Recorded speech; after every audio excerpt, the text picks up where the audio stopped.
Magandang araw mga idolo, sana masaya kayo sa araw na ito. For today's video ay maglilinis tayo ng comfort room. Bago natin sisimulan ang paglilinis kailangan nakasuot tayo ng proteksyon upang hindi tayo matamaan ng mga chemical na ating gagamitin sa ating paglilinis. Dito ay nagsuot na tayo ng gloves at sinamahan na rin natin ng face mask upang hindi natin malanghap ang mga chemical na ating gagamitin.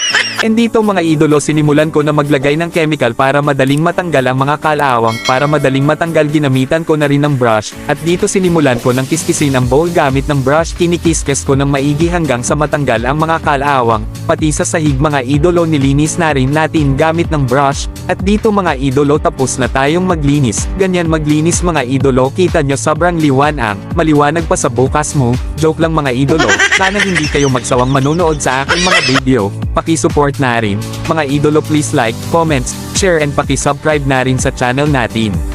Mini TV Vlog. Maraming salamat mga idolo.